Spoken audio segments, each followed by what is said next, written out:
The great hall was silent as stone. Light, not from any sun, filtered down from the domed ceiling high above, casting soft, shifting colors on the assembled delegates. It was a beautiful place, meant to inspire awe and a sense of peaceful order. Jin, a man from Earth, found it cold. He sat at a small plain table near the very back. The tables of other species were grand, floating platforms of crystal or living wood. His was simple metal. Next to him, Mira watched the proceedings with dark, calm eyes. Her hands were still in her lap, but Jin knew her mind was racing, taking in every detail of the hall's technology, the way the light was bent, the subtle hum of the gravity field. Before them, on the central dais, Ambassador Calix of the Zephyrian Combine spread his delicate, feathered arms. His voice was like music, translated through the small device in Jin's ear. The issue is one of harmony. Calix sang. A galaxy is a delicate song. Each species a note. Each civilization a chord. For the song to continue, for peace and prosperity to flourish, the notes must be in tune. They must follow the agreed-upon score. Jin had heard this speech before, in a dozen different forms over 20 long years. Humanity, they said, was a dissonant chord, a screeching, unpredictable note that threatened the entire symphony. Look at their history. A delegate from the silicon-based Grohl called out, its voice a grating of rocks. They nearly destroyed their own world not once, but many times. From each disaster, they did not learn peace. They learned new ways to wage war, to dig deeper, to climb higher. Chaos is their engine. Mira leaned an inch closer to Jin. They fear our rate of change, she murmured, so softly only he could hear. They solved fusion power in 10,000 years. We did it in 200. It frightens them. On the screen that floated above the dais, images flickered. Old videos, taken from Earth's turbulent past. Wars, polluted skies. Then the leaps. The first wobbling rocket, the first fusion reactor, the first crude warp jump that sputtered into a nearby system. Each leap forward was born from a brush with extinction. A desperate scramble. It looked messy. It looked dangerous. They are children playing with starfire, said a wise, slow voice from the aquatic Eldar. They do not understand the responsibility.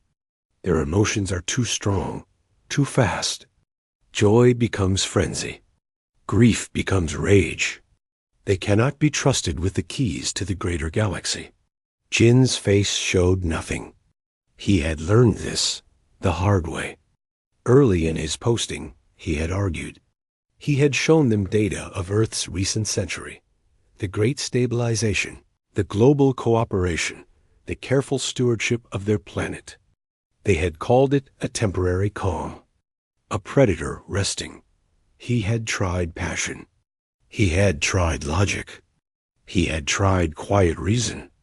None of it mattered. The decision had been made long before this final vote. This gathering was just a performance, a ritual to make the galaxy feel just in its judgment. The motion is before us, Calix announced, his musical voice now formal. To enact Article 7, permanent banishment. The human species and the celestial body, designated Sol 3, known as Earth, shall be removed from all Galactic Federation registers. All trade lanes will be closed. All communication frequencies will be blocked. All shared knowledge archives will be sealed. They will be left to their own solar system, a capsule of their own chaos, for the safety and harmony of all. One by one, the delegates voted. Lights glowed beneath each floating platform. Blue for yes, red for no. Jin watched the sea of blue spread out from the center of the hall like a cold, inevitable tide. The powerful core worlds voted yes. The younger, hesitant species on the edges looked at the core, then, with a flicker of shame, lit their own blue lights. The Grohl voted yes. The Eldar voted yes. Dozens of species, whose names Jin had spent years learning, voted to erase humanity from their star maps. Finally, the tally was complete. 93% in favor. The hall was utterly silent again. Every eye, an eye-like sensor, turned to the small, plain table at the back. They waited for the explosion. They had seen human media. They expected shouting, weeping, perhaps a violent attack. Security fields hummed to life around the important delegates. Jin stood up. He did not slam his fists on the table. He did not curse their names.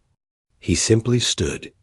Mira stood beside him, as did the 3 other members of their tiny delegation, a quiet man named Day, and 2 younger aides.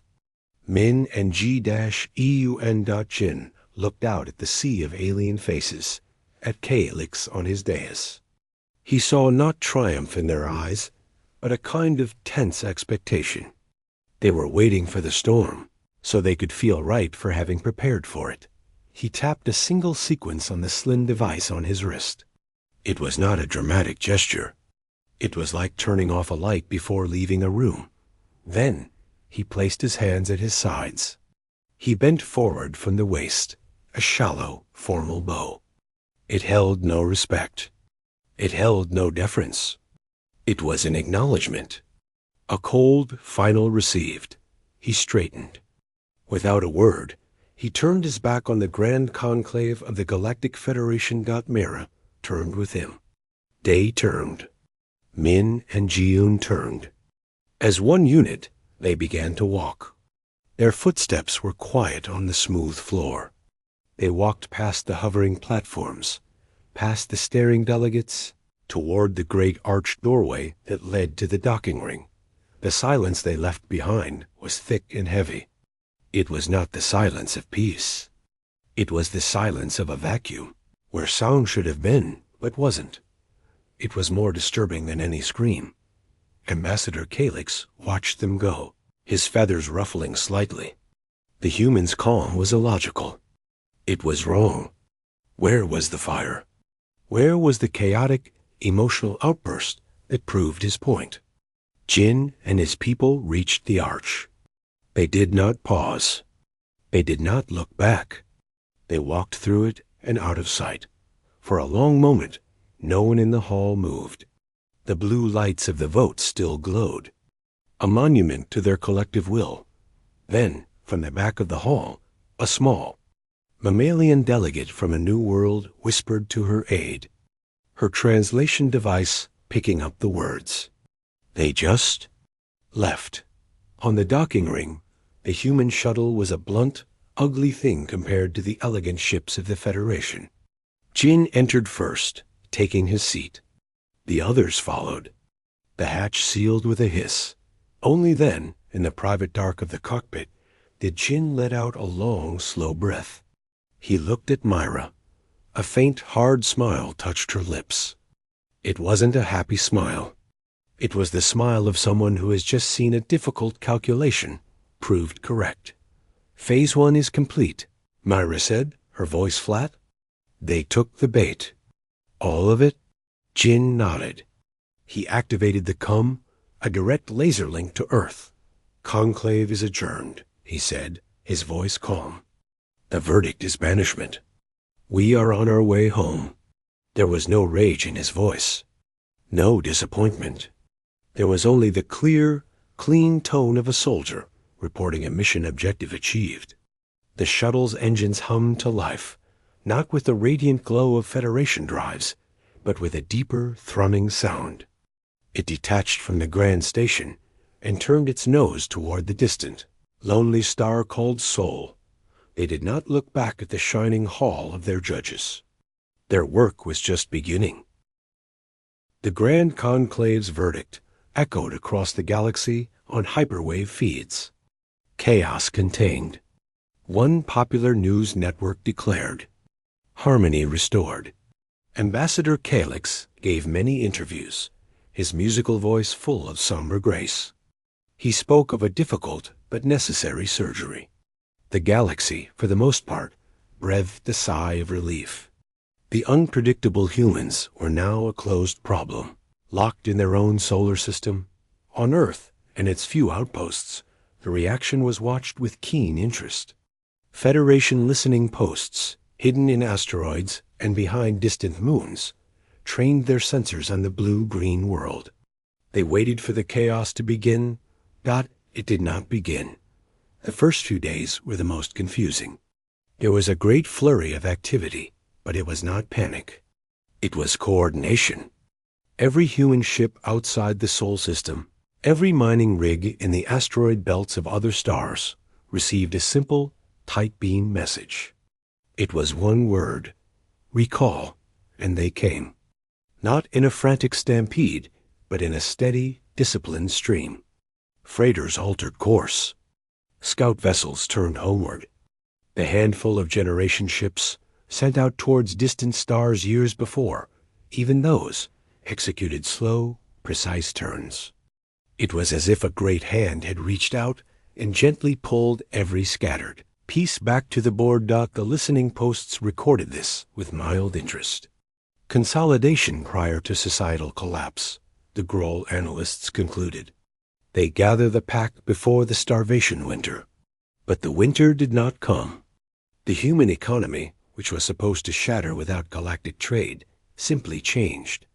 The massive orbital docks around Mars, once building starship engines for the Farron Consortium, did not go silent. They retooled. The feeds showed it clearly. The machinery was being reconfigured. But for what? The energy signatures were strange, muted, and hard to read. This is where Myra's work began in earnest.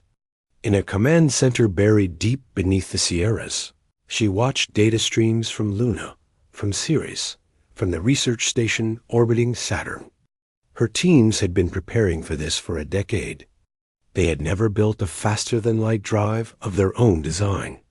They had always used licensed, Federation-approved technology with limiters built in.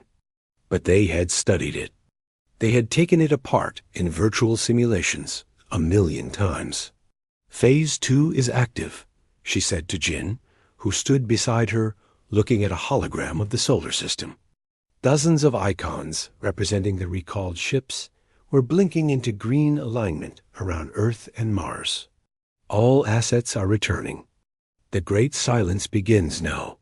Jin nodded. Initiate the curtain. Across the planet, and then across its colonies, the electromagnetic noise of humanity began to fade. It was not a power failure. It was a deliberate dimming. Television and radio broadcasts, the constant buzz of global communication, shifted. They moved from public, wide-band transmissions to focused, laser-linked, and quantum-entangled networks.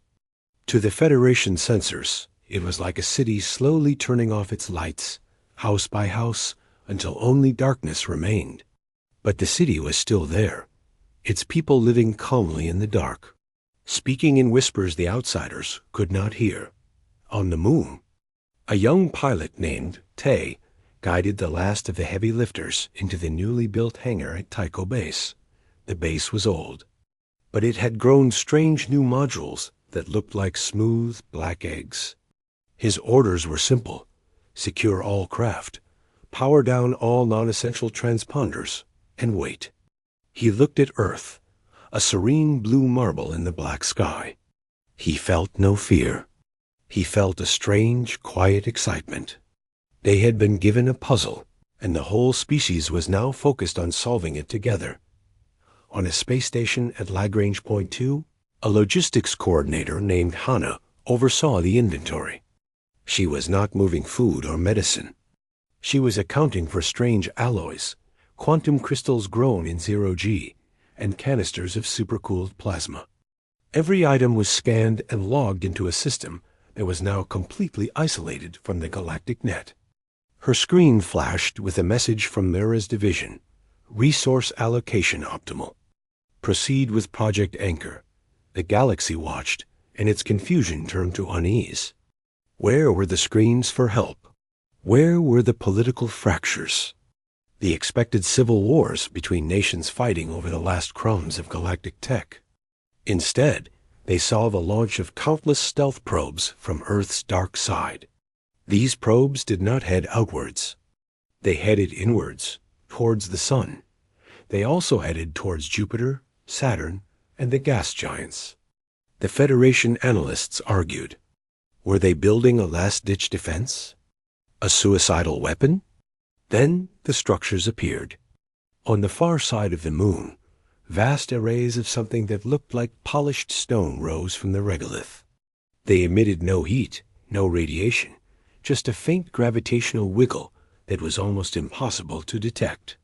In the asteroid belt, chosen rocks were hollowed out and filled with machinery whose purpose was completely opaque. The energy signatures were baffling. They didn't match any known technology. They seemed to be drawing power from nowhere. From the empty space itself, Ambassador Calyx, monitoring from the comfort of his homeworld, felt the first cold trickle of doubt. "It is the final fever dream of a dying species," he told his aides. "They are throwing all their energy into nonsensical monuments. It is the chaos we predicted, turned inward." But others were not so sure. A xenosociologist from a minor species presented a paper. "Observe the coordination," she wrote. "There is no infighting. Every action is precise, global, and goal-oriented. This is not chaos. This is a level of societal focus we have never recorded. They are not dying. They are concentrating." 5 standard cycles passed. Earth was quiet, a silent, gleaming marble in space. Its colonies were dark. The only movements were the mysterious. Non-radiating ships traveling between worlds, and the slow, relentless growth of the strange structures. The Federation's curiosity began to curdle into a kind of paranoid frustration. They sent a small stealth probe of their own, slipping past the theoretical boundary of the banishment zone. It approached the moon's dark side, its sensors reaching out to taste the technology there. It got within 10,000 kilometers. A human vessel, sleek and bearing no markings, simply appeared beside it. Not from behind an asteroid. It appeared as if stepping out from behind a curtain of space. It did not hail the probe. It did not fire a weapon. It emitted a single, powerful pulse of pure data. The pulse contained the complete technical schematics of the Federation probe, including its weaknesses and its manufacturer's serial numbers. Then it emitted a second pulse. This one was a clean, surgical electromagnetic burst that scrambled every circuit in the probe without destroying it. The probe went dead, a drifting piece of harmless junk. The human vessel then turned. In a blur of distorted light, vanished again. The message was not lost on the watchers. It was not a declaration of war. It was a demonstration. "We see you. We understand your technology better than you do. Do not touch." In his command center, Chin received the report. He looked at the star map, now showing the distant positions of the Federation listening posts as tiny red dots. They were being watched. It was part of the plan. "Let them watch," Mira said, not looking up from her own screen, which displayed cascading equations about quantum gravity. "Let them see the silence. It frightens them more than any noise ever could." She was right. The great galactic sigh of relief was gone. In its place was a waiting, nervous tension. They had banished a noisy, chaotic child. They were now staring into the quiet, darkened room of that child, hearing nothing, seeing only shadows move behind the glass, and realizing, too late, that the child was not crying. The child was building something, and they had just locked themselves out. The day arrived. On Federation star charts, it was marked with a simple administrative notation: Banishment Enforcement Activate. Sol System Quarantine Protocol Omega. A flotilla of galactic ships, led by a majestic Zephyrian cruiser, took up position just beyond the orbit of Pluto. It was a symbolic gesture, a show of force for the news feeds. They were there to seal the door. Ambassador Calix himself was aboard, observing the final act of his political triumph. He watched the main viewer, which showed the peaceful, silent Sol system.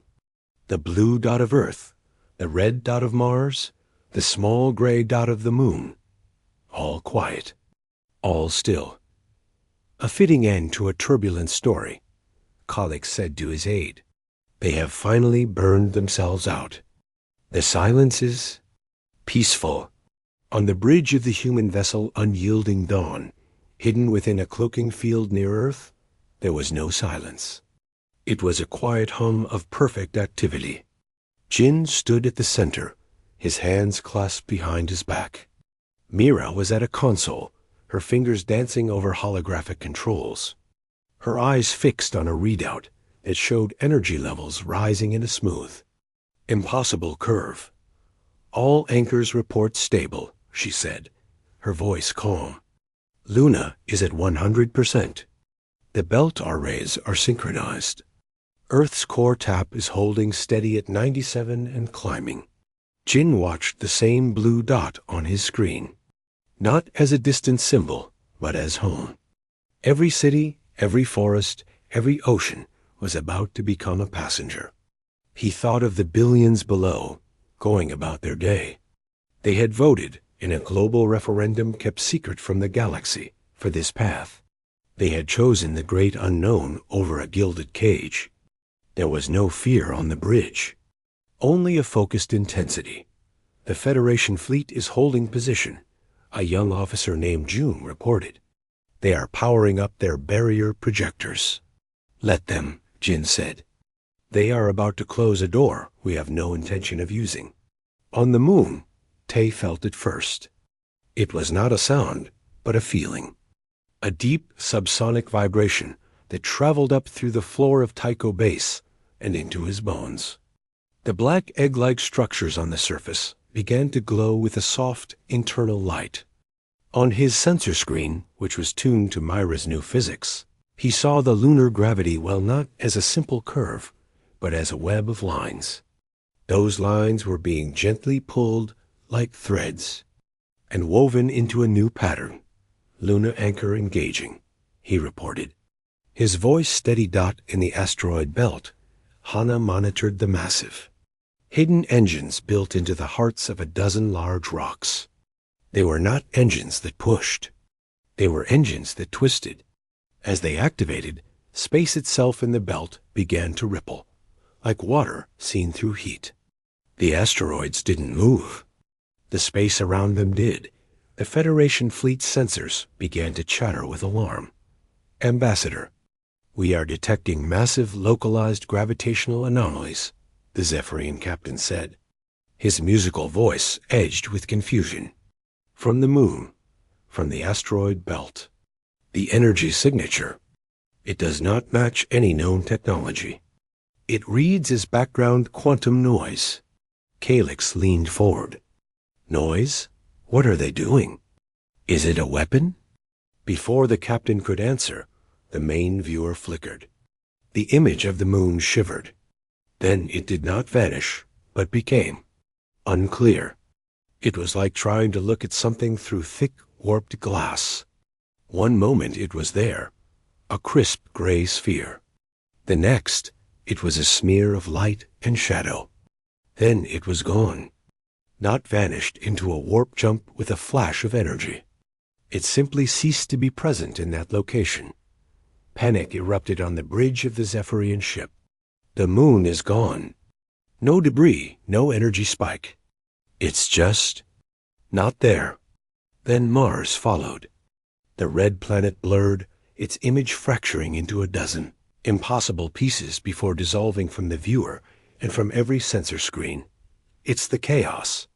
Calix cried, his feathers standing on end. Their final, irrational act. They are destroying their own system. But they were not destroying it. On the unyielding dawn, Mira watched her screens with fierce satisfaction. Anchors 1 through 12 are successfully phased. The local space-time bubble is stable and cohesive. Jin looked at Earth, now, deep within the planet. In chambers built near the molten core, machines that tapped the raw spin of the planet itself reached their peak. They did not pull energy out. They applied a precise, universe-shearing stress to the fabric of reality around the planet.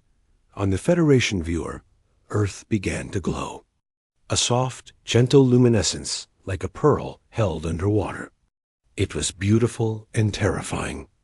The light was the visible side effect of gravity being bent into a perfect, self-contained shell.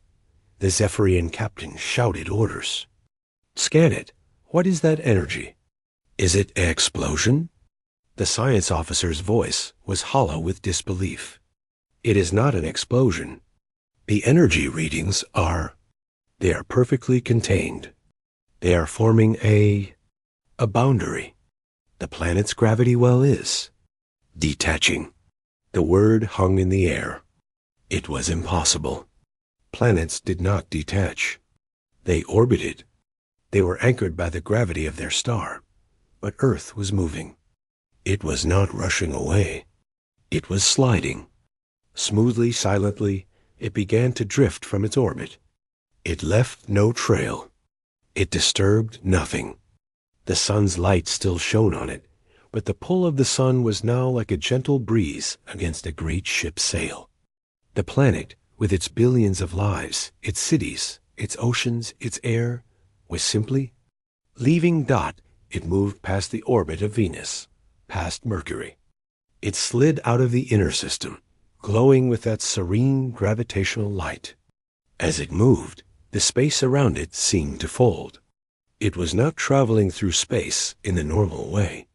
It was causing space to flow around it, a stone in a cosmic stream. The Federation fleet was paralyzed. Their barrier projectors were useless. What were they sealing in? Nothing was there. The solar system was being emptied one by one. The other phased human colonies, the asteroids. The research stations around the gas giants winked back into existence.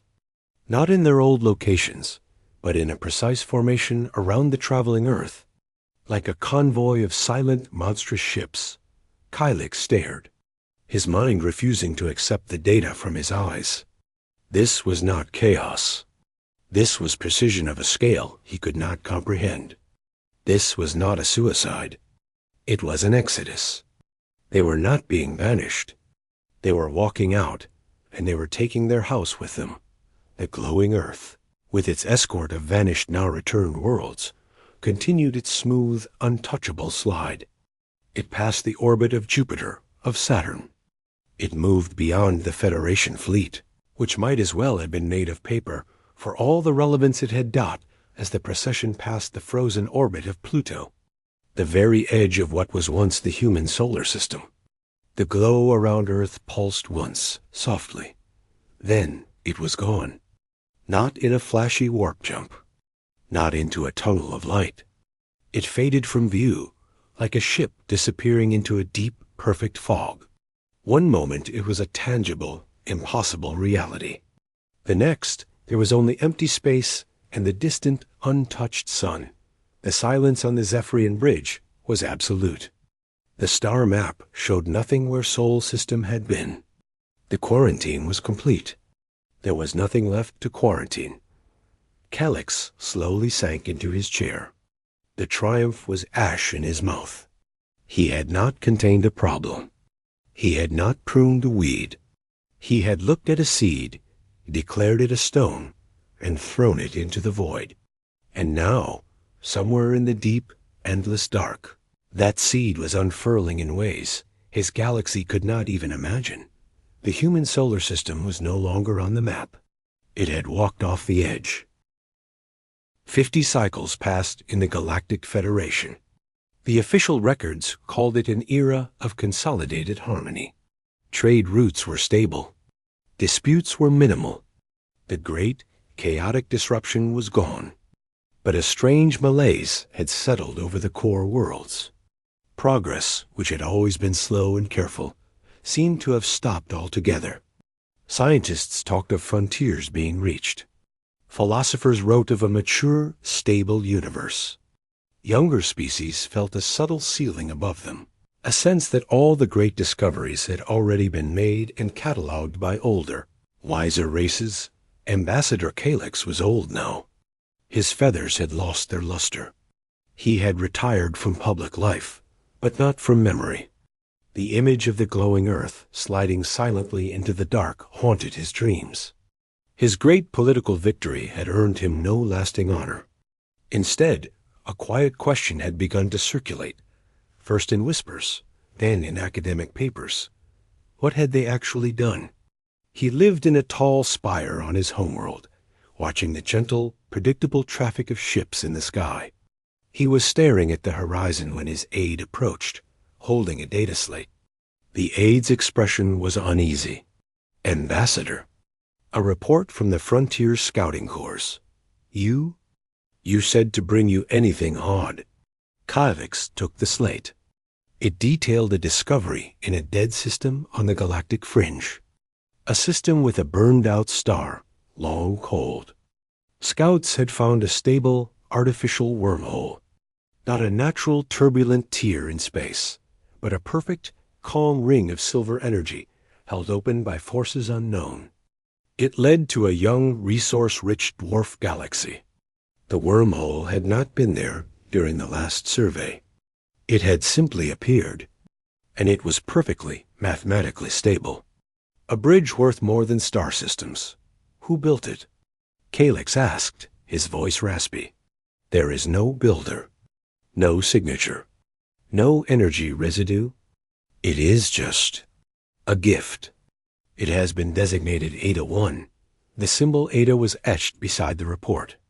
The Greek letter for efficiency. A season later, another report.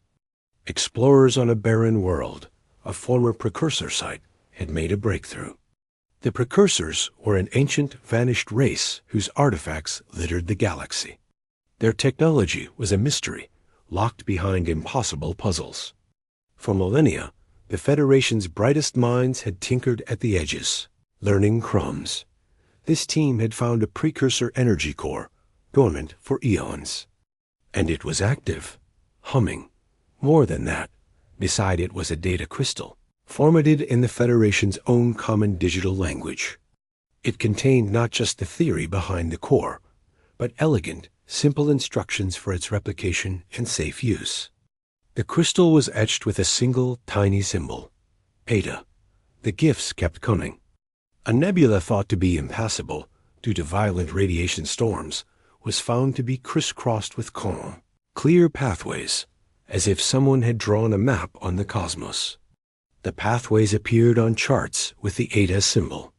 A rare mineral, vital for advanced medicine and thought to be nearly extinct, was discovered in massive, pure deposits on a dozen asteroids, all marked by small, floating buoys that bore the symbol.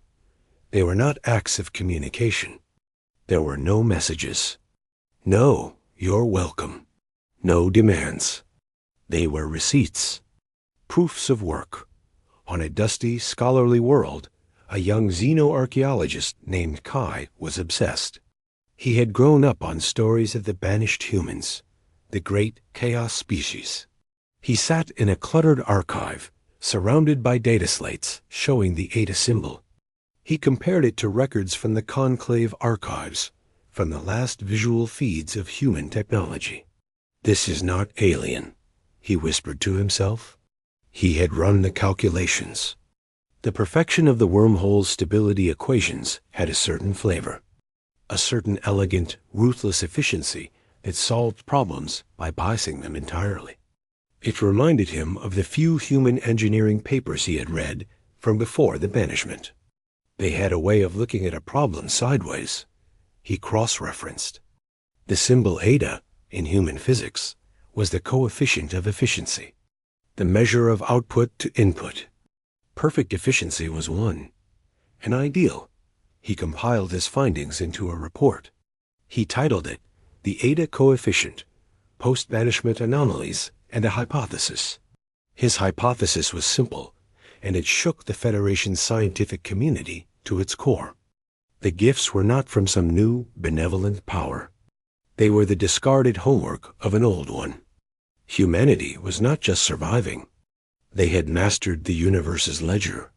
They were demonstrating a perfect balance sheet. You gave us nothing. Look what we can make from nothing. Calyx read Kai's paper.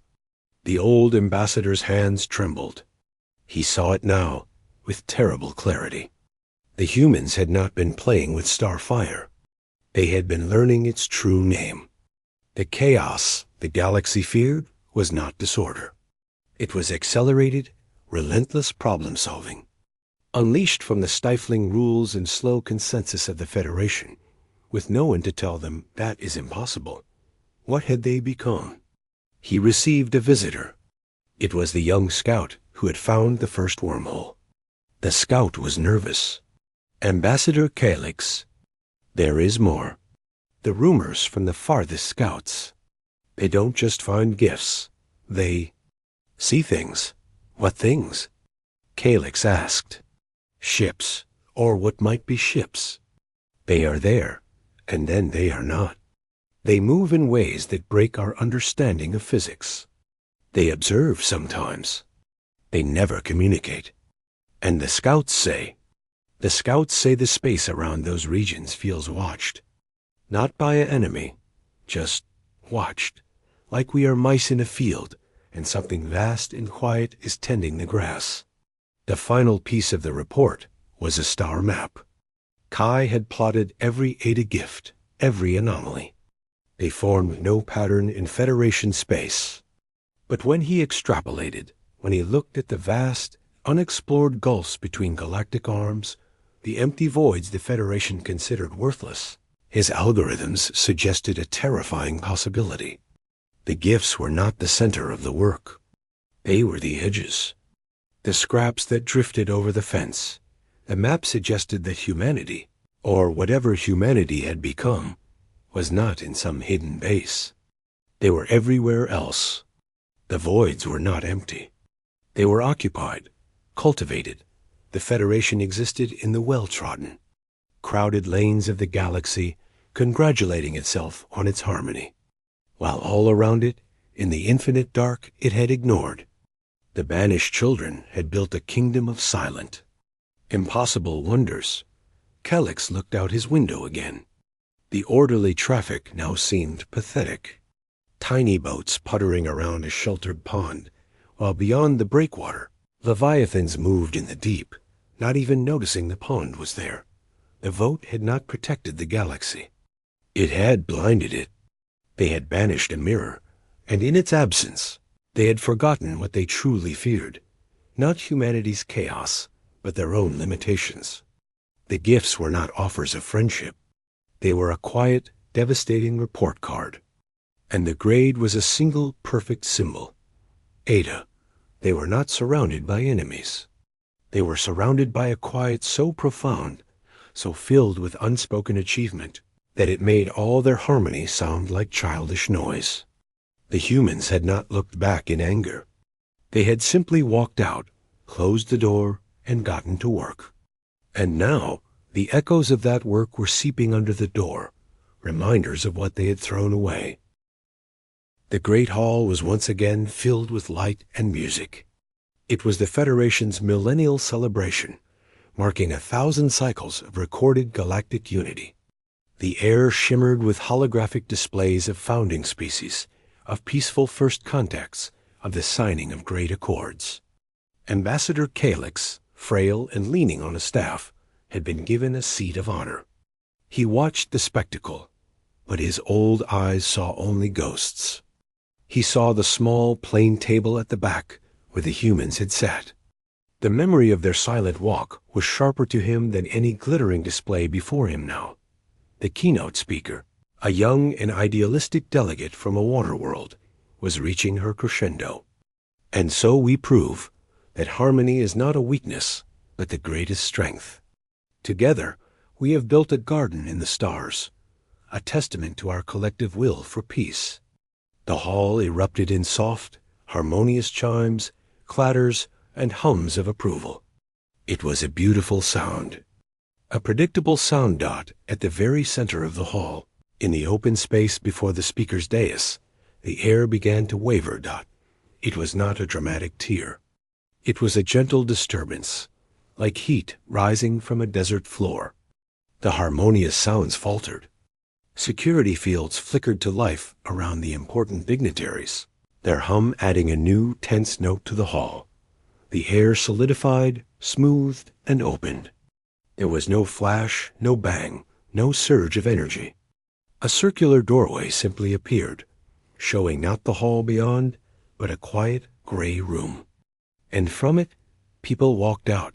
They were humans. A murmur, sharp and discordant, ripped through the assembly. Calix's heart seized in his chest. He gripped his staff until his knuckles turned white. There were 5 of them. They wore simple, dark clothes of a cut unknown to galactic fashion. They moved with an easy, relaxed grace, as if stepping from one quiet room into another. At their lead was Jin. He looked exactly as he had 50 cycles ago. Not a day older. His face was calm, his eyes taking in the hall, the celebrations, the shocked faces, with a detached, almost polite interest. Beside him was Mira. Her sharp eyes scanned the room's technology, the security fields, and a tiny, almost imperceptible smile touched her lips, as if she found it quaint. They were followed by a younger woman, Su Min, and 2 others who stood silently behind, their hands at their sides. They did not carry weapons. They carried nothing at all. That panic was a living thing in the hall. Guards stepped forward, energy weapons humming, but they hesitated. The humans had violated the most secure place in the galaxy without triggering a single alarm. What would a weapon do? The young speaker had frozen, her speech forgotten. Jin's gaze swept the room and settled for a moment on Calix. There was no hatred there, no triumph. It was the look one might give an old, forgotten acquaintance. Then he gave a small, almost imperceptible nod to Su Min. She stepped forward. Her voice was clear and calm, and it carried not through a speaker, but as if she were standing next to every being in the hall. "Please, do not be alarmed," she said. Her tone was gentle, but it held an absolute authority that silenced the rustling fear. "This is not an invasion, nor is it a return. We offer our apologies for the interruption. This is merely a notification." She gestured with one hand. Above her, the celebratory holograms vanished. In their place, a stunningly detailed star map of the local galactic cluster appeared. It was far more precise than any Federation map. Swaths of it, vast territories encompassing whole spiral arms and the deep voids between, glowed with a soft blue light. And on those swaths, etched over and over, was the now familiar symbol, Ada. A gasp went through the hall. They all knew the symbol now. The symbol of the gifts. Your banishment decree taught us a valuable lesson, Su Min continued, as if discussing the weather. Our nature is incompatible with systems built on enforced harmony. We require uncertainty. We thrive on unsolved problems. So we left to build our own systems. Her finger traced the glowing blue areas on the map. These are our projects, our gardens. We have found the emptiness to be full of potential. We are here to inform you that your territory, as defined by your own historical borders, which we have respected, remains yours. It is the preserved garden you wished for. Our activities will not spill into your space. The gifts you have found were merely echoes, byproducts that drifted across a border we consider inviolate. She paused, letting the scale of it sink in. They were not claiming a few star systems. They were claiming the emptiness that the Federation had always ignored. The voids were not voids anymore. They were someone's home dot. Then Jin spoke. His voice was deeper, quieter than Su Min's, and it carried the weight of silent years. You voted to remove a problem from your garden. He looked directly at Calix, and then at the assembly. We have since learned to cultivate galaxies. You are safe from our chaos, as you always wished to be. Your harmony is intact. That is our final courtesy." The words were not a threat. They were a statement of fact. A gentle, devastating closure. They were not claiming victory. They were stating that the game the Federation was playing was so small. They had long ago walked off the board to build their own. Then, as one, the 5 humans bowed. The same shallow, formal, utterly empty bow Jin had given 50 years before. It was not a sign of respect. It was a punctuation mark. They turned. Without a glance back at the stunned silence, at the crumbling celebration, they walked back toward the shimmering portal. Jin entered first, then Myra. Su Min gave one last, calm look at the galaxy gathered before her, and followed. The portal irised shut behind them. The air where it had been was still. The star map with its glowing Eta symbols faded away, leaving the hall in its original celebratory light, but the light felt cheap now. The music was silent. The harmony was broken, not by a scream, but by a whisper. Klylix slowly lowered his head into his hands. He finally understood. Humanity had never wanted revenge. Revenge would have meant they still cared about the Federation, about its opinions, its rules. Their calm, their silence, their impossible return, it was not an act of war.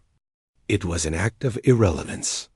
They had come back only to tell the galaxy they were now neighbors, separated by a fence the galaxy could not even see.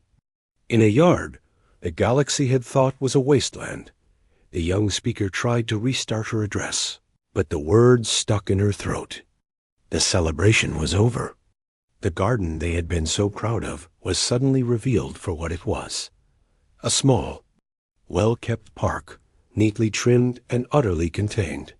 While outside the gate, forests of unimaginable scale and complexity grew in every direction, tended by gardeners who no longer even glanced at the park's tidy borders.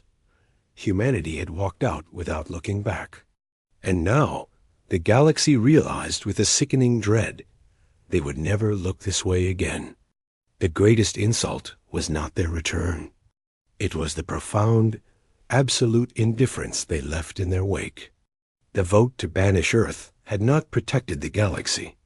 It had simply given humanity the silence they needed to become something else entirely. And they had done so without a single look back.